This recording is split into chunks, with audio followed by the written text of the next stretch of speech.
Hello everyone, and welcome back to another Diecast review. Today we have a Ditech paint scheme, I believe that's how you pronounce it, from Kevin Harvick all the way back in 2016. Now you may be wondering, why I got this custom, because, as you know, again, it's from 2016. I normally don't really do the older Diecast reviews unless I find it somewhat interesting or, something along those lines, like something... I don't know, something junior, or something Bowman, or something, I don't know, like a championship diecast I don't have, something like that, right? Or just some type of race win. Well, that last one is kind of relevant, honestly, because I bought this specifically for a custom. And that will be the New Hampshire playoff race win from, of course, Kevin Harvick sitting right here in front of you. So I'm going to do that. Now, I didn't really... plan this out. Someone, a good friend of mine on Instagram messaged me saying, hey, here's a custom idea, because sometimes he'll just give me, some recommendations of stuff, I could possibly do. And it was, of course, the New Hampshire win. And I started looking at, the reference pictures, and I started looking at, the damage and stuff, and I'm like, huh, you know what? I don't have this diecast, and, I don't really need it for anything, but I do still want to make the custom of it, because normally when I make the customs, especially right now, I normally don't buy extras for, specifically customs. I'll just take what I've used over time, and then I'll turn those into customs, like old paint schemes I had. If I can find a custom to make out of it, I will. Again, normally I just don't go buying diecast just for customs. Again, they'll just be some type of old diecast I've had, for years now. But here and there, I do tend to make a few exceptions, and this was one of them. Of course, a very nice paint scheme, again, for 2016. It's got a very nice blue to it. The door design is a little weird. I don't know how I feel about it being in that direction. I feel like if the stripes were pointed back towards the car, towards the rear end, it would look a little bit better. But I don't know. We'll have to talk about that a little bit more in the actual review of this diecast.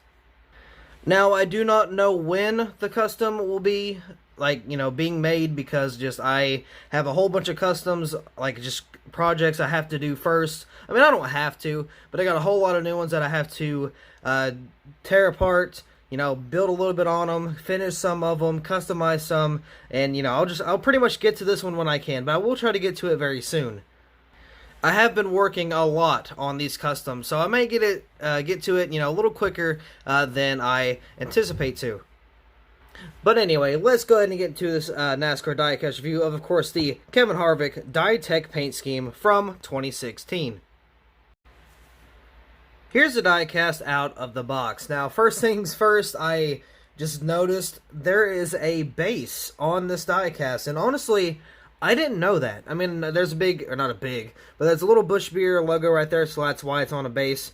But either way, I didn't know that it was on a base, so I don't have anything to remove it with right now. And if I did, I'd have to go to my place, get rid of it, and then come back because everybody in the house is asleep. I can't wake them up. I could if I wanted to, but I'm obviously not going to. So we're just going to have to do the diecast review on the base and, just kind of deal with it.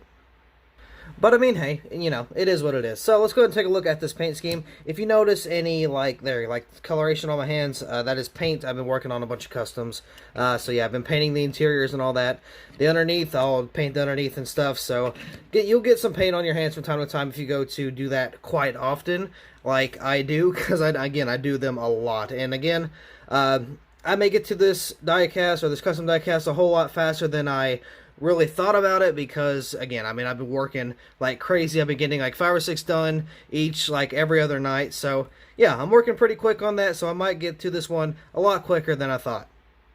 But you never know. So Ditech right there, Home Alone's got a little house right there with more houses, it looks like. So it looks like there's supposed to be 3, it's like a 3-in-1, literally. It's a house shape, and then there's the blue one, the red one, and the light blue one as well. So I don't know, a pretty cool little 3-dimensional 2D type look right there. I do like that though. Got the Harvick banner right there on the front because that is blurry. There we go. Nope, there we go. So if you didn't know, in 2016, from 2013 to 2016, they had the banners on the front. Now early 2017, they had the front banners on the diecast before they switched it to the back. Now, of course, in the whole 2017 season, Plus, and till today, they had it on the front and back. Now, from 2017 to 2019, or 2020, I'm sorry, they had the front banners. From 2017 to 2019, it was the Monster Energy banners, and from 2020, well, just through 2020, they had the Cup Series banners, and then now in 2021, they have the name banners on the front and on the back. Which, personally, I'm not really a fan of that. I do wish they had the series logo right here on the front and then the name on the back. But, I mean, it is what it is.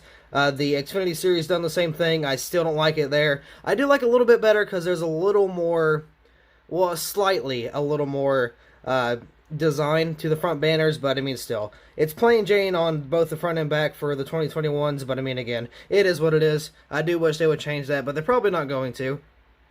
Not at least for a while. So right here on the roof, we got the number 4. Looks like we got some paint cracks, maybe? I can't really tell.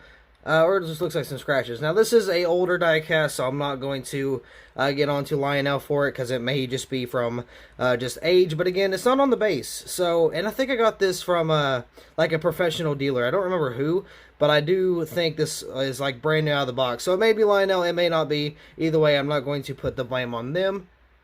Even though deep down we probably know it was them. But anyway, got the number 4 right there, Jimmy John's, and then got the back windshield here. Ditech Home Loans right there on the deck lid. And moving to the back, got a little bit of coloration back here. Got like it's a reddish on camera, but or not on camera, but in person. But it's more of like no, I mean I guess it's still a red, but it's more of a lighter red on camera. So that's a little weird how that picks up. Ditech.com, got the fake exhaust pipes back here. I always hated those. Let's see, you got the SS. Again, you got the tailpipes there. Got the number 4 with the Chevy bow tie with the taillights back here. Got Ditech Home Loans once again. Jimmy John's, Haas, Mac Tools, Mobile One right there. Got the Bush Beer on the B post. Let's see if we can read these. I can see Hunt Brothers Pizza if I can get anything else.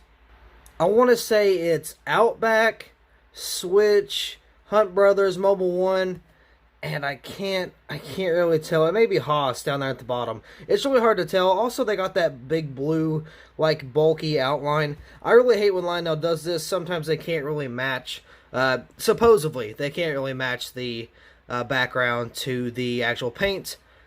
But I don't know. I mean, I'm pretty sure Lionel could do so. They just don't for whatever reason. Got Kevin Harvick right there with the Twitter handle, or not the handle, but the Twitter logo, Facebook, and the old Instagram. Jeez, oh, that's weird. But yeah, Kevin Harvick right there. It's kind of small, too. It's not really a big logo right there. But, I mean, hey, it is what it is. Now, to the side design, I was going to, again, I said this in the beginning, that I'm going to address it later. And later is right now. So, I feel like, okay, you see this design, right? You see how it kind of, like, swoops around the back of the 4? I feel like if they flipped it, it would look a whole lot better. Like, you can see the front end will, like, come off this way and go back instead of it going, like, back this way. I don't know. That's kind of my opinion. Maybe they did that the first time and just felt like it looked better kind of reversed. I don't know. Just with my personal thoughts, I would think that it would be just a lot better facing the opposite direction. But I'm not a paint scheme designer, so I necessarily have no word in that type of category. But anyway, we got Elksat right there. Bosch, I don't know what that one is, and I think that's Rush Truck Centers right there. Got a red skirt with a little arrow for the jack, obviously. And then down here on the front, let's see, we got some more contingencies down here.